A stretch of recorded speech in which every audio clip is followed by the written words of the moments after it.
तो नमस्कार, एक बार फिर से आप लोगों के सामने हाजिर है। आईपीएल 2025 के ऑक्शन का पहला दिन खत्म हो गया और पहले दिन भाई साहब बहुत सारी कई टीमों ने बड़े बड़े फैसले किए हैं। कई सारे बड़े खिलाड़ी एकदम मालामाल हो गए रातों रात। भाई साहब किस्मत चमक गई उन खिलाड़ियों की। आप ऋषभ पंत की बात कर लीजिए, 27 करोड़ रुपए भाई साहब। ऐसे लग रहा है ऋषभ पंत को तो जैसे मतलब रातों रात मतलब पूरे का पूरा बैंक बैलेंस जो है वो लखनऊ ने ऋषभ पंत के ऊपर लुटा दिया। 27 करोड़ रुपए बहुत बड़ी रकम होती है। तो वहीं श्रेयस अय्यर चले गए पंजाब में, 23 करोड़ से ज्यादा रकम उनको वहां पे मिली है, 26 करोड़ के आसपास। उसके बाद में आप वेंकटेश अय्यर की बात कर लीजिए, केकेआर में चले गए हैं। वेंकटेश अय्यर को केकेआर ने कितने रुपए दिए?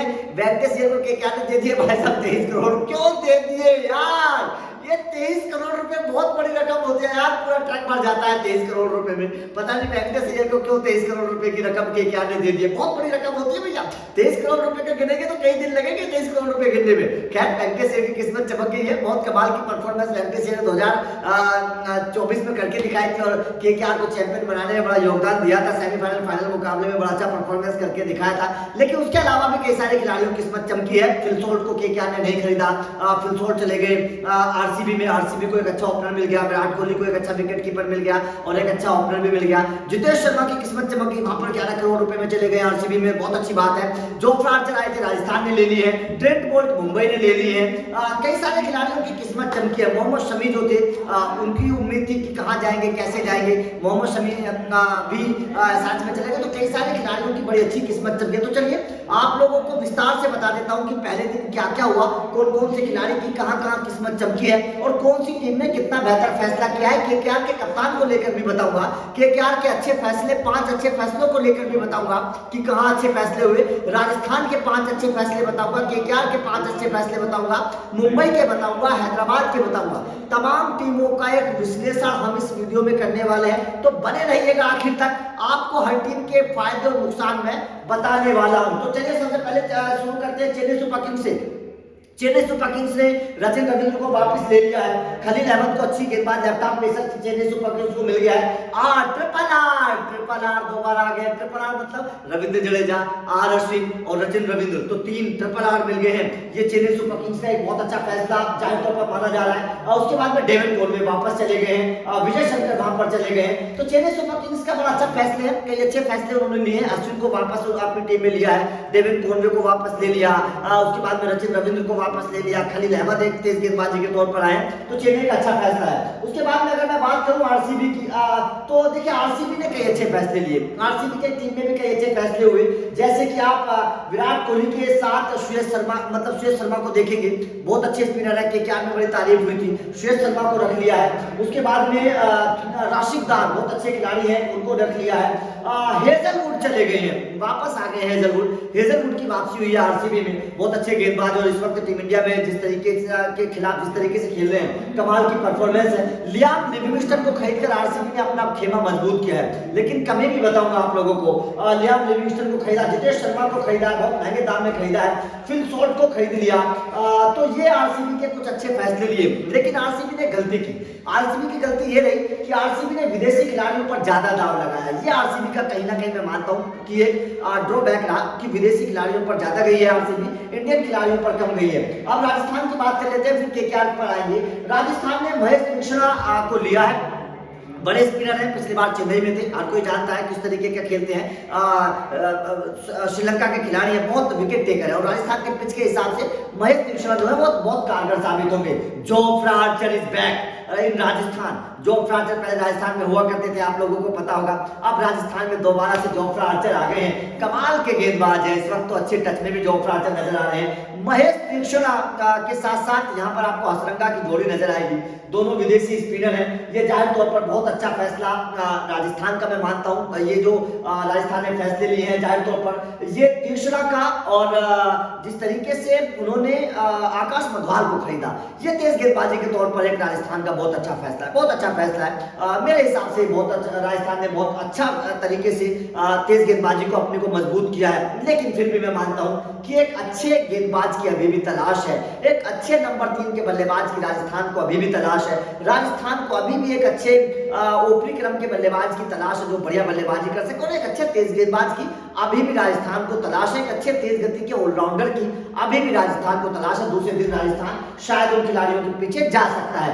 अब मैं बात करता हूं सनराइजर्स हैदराबाद की। सिमरजीत सिंह पहले चेन्नई में थे, अब हैदराबाद में आ गए हैं। उसके बाद में आप बात कर लीजिएगा कि अभिनव मनोहर पहले गुजरात में थे, अब आ गए हैं इधर।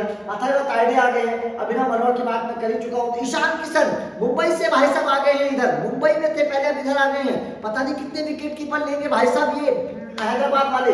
उसके बाद में अगर मैं बात करूं, एडम जैम्पा स्पिनर के तौर पर आ गए हैं, राहुल चहर स्पिनर के तौर पर आ गए हैं। तो ये बहुत अच्छे फैसले कहीं ना कहीं रहे हैं इनके।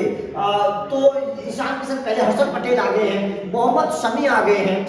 ये बहुत अच्छे फैसले रहे। मोहम्मद शमी को लेना बहुत अच्छा रहा स्पिनर के तौर पर, जैम्पा राहुल चहर को लेना बहुत अच्छा रहा, ईशान किशन को लेना बहुत अच्छा रहा, मोहम्मद शमी को लेना बहुत अच्छा रहा। ये कुछ हैदराबाद ने भी बड़े अच्छे फैसले किए हैं, बहुत अच्छे फैसले किए हैदराबाद ने। लेकिन हैदराबाद के साथ अब प्रॉब्लम क्या होगी, हैदराबाद के साथ प्रॉब्लम ये होगी, ईशान किशन ऊपरी क्रम के बल्लेबाज है, ठीक है।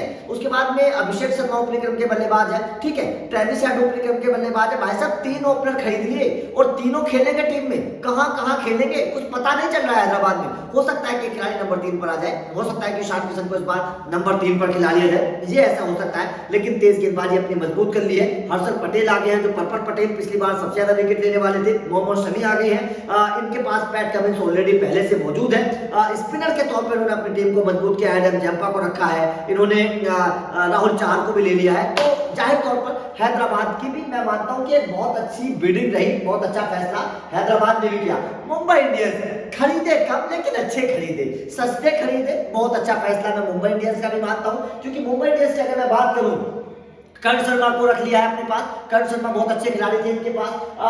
अपने पुराना गेंदबाज जसप्रीत बुमराह के साथ जोड़ी बनेगी कौन, ट्रेंट बोल्ट। भाई साहब बोल्ट कर देता है ये खिलाड़ी, जिस तरीके से मुंबई में खेलता था, जिस तरीके से जसप्रीत बुमराह के साथ जोड़ी जमती थी, पहले ओवर में सबसे ज्यादा विकेट लेने वाला गेंदबाज है। ट्रेंट बोल्ट के बारे में आप जानते हैं किस तरीके से 2021 में जब मुंबई इंडियंस चैंपियन बनी थी दिल्ली के खिलाफ, ट्रेंट बोल्ट ही थे जिन्होंने मुंबई को चैंपियन बनाया था। 3 विकेट चटकाए थे दिल्ली की शुरुआत में, आपको याद होगा। वो ट्रेंट बोल्ट ही गेंदबाज थे जिसने दिल्ली की कमर को तोड़कर रख दिया था। अब दोबारा से मुंबई में आ गए, ये जाहिर तौर पर बहुत अच्छा फैसला है ट्रेंट बोल्ट को लेने का। कर्ण शर्मा आ गए हैं, तो ये जाहिर तौर पर मुंबई के कुछ अच्छे फैसले रहे। हालांकि कुछ ज्यादा बड़े नाम मुंबई ने नहीं खरीदे हैं, लेकिन मुंबई के कुछ अच्छे फैसले आईपीएल में रहे। ट्रेंट बोल्ट का सबसे बड़ा फैसला मैं पहले दिन अगर मैं देखूं तो मानता हूं। लखनऊ ने भाई साहब दिल जीत लिया है। सबसे पहले ऋषभ पंत 27 करोड़ रुपए दे दिए ऋषभ पंत को। उसके बाद में डेविड मिलर को ले लिया, बहुत बड़ा, आपको पता है गुजरात में थे पिछली बार, मध्यम क्रम के बड़े खिलाड़ी माने जाते हैं। हालांकि लखनऊ में सवाल है कि मध्यम क्रम में कितने खिलाड़ी खिलाओगे। भाई साहब आपके पास पूरन भी मध्यम क्रम के हैं, ऋषभ पंत भी मध्यम क्रम के हैं। उसके बाद में आपने मार्करम मिलर को खरीद लिया, वो भी मध्यम क्रम के हैं। भाई साहब कितने मध्यम क्रम में खिलाड़ी खिलाओगे, ये सबसे बड़ी प्रॉब्लम है। मध्यम क्रम में कितने खिलाड़ी खिलाओगे, सारे खिलाड़ी मध्यम क्रम वाले ले लिए इन्होंने। उसके बाद में इन्होंने मार्करम ले लिया, वो भी मध्यम क्रम का है। मतलब सारे खिलाड़ी मिडिल ऑर्डर में खिलाओगे, ऊपरी क्रम में कौन खेलेगा। सबसे बड़ी प्रॉब्लम तो ये है लखनऊ के साथ कि ऊपरी क्रम में कौन खेलेगा। तो यहाँ पर लखनऊ थोड़ा सा मेरे हिसाब से फंसा हुआ है कि जो खिलाड़ी खरीदे हैं, खिलाड़ी तो अच्छे खरीदे हैं, सस्ते खरीदे हैं, लेकिन जितने भी खरीदे हैं वो सारे मिडिल ऑर्डर के खरीद लिए। भाई साहब ओपनिंग कौन करेगा, यहाँ पर ये सबसे बड़ी प्रॉब्लम जो है वो फंसती हुई नजर। आर्यन ज्वार जरूर खरीदे हैं, अच्छे खिलाड़ी हैं। अब्दुल समद को खरीद लिया है, वो भी मध्यम क्रम के फिनिशर है। तो मतलब कुल मिलाकर आवेश खान वापस आ गए। आवेश खान बहुत अच्छे गेंदबाज हैं, पहले थे लखनऊ में आपको पता है, फिर राजस्थान चले गए थे, दोबारा से लखनऊ में आ गए आवेश खान। तो गेंदबाजी के तौर पर तो लखनऊ ने अपने आप को मजबूत कर लिया है, मिडिल ऑर्डर के तौर पर भी मजबूत हो गई है। ओपनिंग कौन करेगा, यहाँ पर सबसे बड़ी प्रॉब्लम जो है वो यही खड़ी हो रही है लखनऊ के साथ कि ओपनिंग कौन करेगा। उसके बाद में अगर मैं बात करूं तो मिचेल मार्श जो है अब यूपी में आ गए हैं। मिचेल मार्श भी बहुत अच्छे खिलाड़ी हैं। तो मतलब अच्छी बिडिंग भी है, लखनऊ ने बहुत अच्छे फैसले लिए हैं और लखनऊ के फैसलों की तारीफ भी हो रही है। अब बात करते हैं दिल्ली कैपिटल्स की। बहुत अच्छी बिडिंग दिल्ली कैपिटल ने भी की है, कई अच्छे खिलाड़ियों को दिल्ली कैपिटल ने रखा है, जैसे कि केएल राहुल अब बुलेट पर बैठ के चलेंगे भाई साहब दिल्ली की सड़क पर। केएल राहुल कैप्टन होंगे। ऑब्वियसली जब खरीदा है इतनी बड़ी रकम में तो कैप्टन ही होंगे, सीधी सी बात है, केएल राहुल कैप्टन होंगे। उसके बाद में आप बहुत अच्छे खिलाड़ी हैं आशुतोष शर्मा, बहुत अच्छे खिलाड़ी हैं। तो आपको याद होगा पंजाब में थे पिछली बार, बहुत अच्छे फिनिशर थे, पंजाब से आगे हैं इधर। तो उसके बाद में अगर मैं बात करूँ तो करुण नायर पुराने खिलाड़ी हैं, अच्छे खिलाड़ी हैं। करुण नायर वही करुण नायर जिसने टीम इंडिया में ट्रिपल सेंचुरी मारी थी, वो आगे हैं इधर। उसके बाद में अगर मैं बात करूं तो समीर रिजवी यूपी का तूफानी, दूसरा रिंकू सिंह, पिछली बार चेन्नई में थे 8 करोड़ रुपए में, आपको याद होगा सुरेश रैना की खोज थे, वो इस बार समीर रिजवी आ गए हैं आपके यूपी में, अपने यूपी के ही है भाई साहब, और यूपी में ही आ गए हैं, तो सॉरी दिल्ली में आ गए हैं। तो बहुत अच्छा ये भी परफॉर्मेंस है। एक नटराजन, गेंदबाजी के तौर पर बड़ा फायदा है नटराजन का तौर पर अगर मैं बात करूं, नटराजन इस बार दिल्ली में आ गए, ये बहुत अच्छा फैसला मैं दिल्ली का मानता हूं कि नटराजन को दिल्ली ने ले लिया है। मैकगन अपने पुराने खिलाड़ी हैं, तो मैकगन वापस आ गए हैं दिल्ली में। हैरी ब्रूक्स जो है वो दिल्ली में आए हैं। तो ये जाहिर तौर पर दिल्ली के कई अच्छे फैसले रहे, कई अच्छे खिलाड़ी, मैकगन खरीद लिया, हैरी ब्रूक्स खरीद लिया है गेंदबाजी के तौर पर भी अच्छे फैसले लिए हैं, केएल राहुल को कप्तान के तौर पर खरीद लिया है। तो ये भी एक बहुत अच्छा फैसला मैं दिल्ली का मानता हूं। दिल्ली की टीम भी जो है वो बहुत अच्छी तरीके से जो है खिलाड़ियों को दिल्ली की टीम ने भी खरीदा है। अब बात कर लेते हैं भाई साहब आमदे गुजरात की अगर हम चर्चा करें तो गुजरात ने कई अच्छे खिलाड़ियों पर दाव लगाया है, जैसे कि मानव सुतार, हालांकि प्लेइंग 11 में नहीं खेलेंगे मेरे हिसाब से। अनुज रावत विकेट कीपर थे, उनको ले लिया है, बहुत सस्ते दामों में खरीद लिया है। उसके बाद में कुमार हसन, ये खिलाड़ी है इंडियन। महिपाल लोमरो अच्छा फिनिशर माना जाता है, बहुत अच्छा फिनिशर माना जाता है, आरसीबी में थे। महिपाल लोमरो आ गए हैं, निशांत सिंधु आ गए हैं। उसके बाद में प्रसिद्ध कृष्णा, ये बहुत अच्छा फैसला मैं मानता हूँ। तेज गेंदबाजी के तौर पर देखिए आशीष नेहरा वहां पर है, वो जानते हैं कि तेज गेंदबाजी के तौर पर उनको क्या करना है। 9 करोड़ रुपए में खरीद लिया है प्रसिद्ध कृष्णा को, ये बहुत अच्छा फैसला, मैं इस फैसले की तारीफ करता हूँ जिस तरीके से ये प्रसिद्ध कृष्णा को खरीदा गया है। बहुत अच्छे फैसले यहाँ पर इन्होंने कई सारे किए। मोहम्मद सिराज भाई साहब, डीएसपी साहब टीम इंडिया में अच्छा परफॉर्मेंस करके दिखा रहे डीएसपी साहब, तो डीएसपी साहब को ले लिया है और रबाड़ा को ले लिया है। रबाड़ा करेंगे कबाड़ा भाई साहब, आईपीएल 2025 में रबाड़ा गुजरात में, सोचिएगा बहुत अच्छा फैसला। जोस बटलर चले गए हैं, बटलर यार, बटलर को लेना ये गुजरात का बहुत बड़ा फैसला मैं मानता हूं। जोस बटलर को लेकर उन्होंने अपनी 3 परेशानी खत्म कर दी। जोस बटलर को लेकर उन्होंने ओपनर ले लिया और उन्होंने अपना विकेट कीपर ले लिया, हो सकता है कप्तान भी बदल जाए, ये भी मैं बता रहा हूं, अंदर की खबर बता रहा हूं आप लोगों को, गुजरात में कप्तान बदल सकता है इस बार। जोस बटलर को ले लिया, तो जोस बटलर आगे हैं, कगिसो रबाड़ा के बारे में मैंने आप लोगों को बता ही दिया। तो कुल मिलाकर ये कई फैसले जो हैं वो गुजरात के भी बहुत अच्छे रहे हैं। लेकिन गुजरात को भी क्या करना है, गुजरात को भी नंबर 3 का खिलाड़ी कोई खरीदना है। नंबर 3 पर कौन खेलेगा ये पता नहीं है। स्पिनर के तौर पर गुजरात को, हालांकि इनके पास राशिद खान है, लेकिन मुझे लगता है कि शायद एक स्पिनर इनको अभी और लेना है जो बेहतर कर सके। हालांकि दूसरे दिन का भी खेल बाकी है। पंजाब की बात कर लेते हैं। पंजाब ने तो यार मतलब रकम बांट दी, ऐसा बोला है पंजाब ने तो शुरुआत में कि लूट लो, जिसको लूट सकना है वो लूट लो भाई साहब। रकम इतनी रकम लुटाई है, इतनी रकम लुटाई है। अर्शदीप सिंह के ऊपर 18 करोड़, युजवेंद्र चहल के पीछे 18 करोड़, 26 करोड़ दे दिए श्रेयस अय्यर को। भाई साहब क्या करके मानोगे पंजाब वालों, इतना मालामाल आपने एक रात में खिलाड़ियों को कर दिया। नींद नहीं आएगी चहल को तो भाई साहब कई दिनों तक नींद नहीं आएगी। बेचारे को 6 करोड़ राजस्थान देती थी पिछली बार, इस बार 18 करोड़। तिगनी रकम मिल गई है युजवेंद्र चहल को, पिछली बार 6 करोड़ थी, इस बार 18 करोड़। भाई साहब मतलब कह सकते हैं कि किस्मत खुल गई है युजवेंद्र चहल की, टीम में जगह बन नहीं रही है। ऐसा लग रहा था कि शायद ज्यादा महंगे नहीं बिकेंगे, लेकिन भाई साहब 18 करोड़। अब मैं बता देता हूं कि पंजाब के भी कौन कौन से अच्छे फैसले रहे हैं। पंजाब ने विष्णु विनोद को खरीद लिया है, बहुत अच्छे खिलाड़ी है विष्णु विनोद।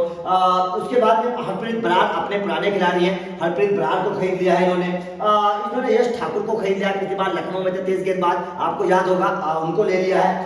उसके बाद में इन्होंने वयस को ले लिया है, विजय कुमार वयस, बहुत अच्छे खिलाड़ी हैं, बहुत तूफानी अंदाज में खेलते हैं, वो बहुत अच्छा है इनका जो फैसला रहा है। नेहल वढेरा बहुत अच्छा यार, नेहल वढेरा यार दिल जीत लिया।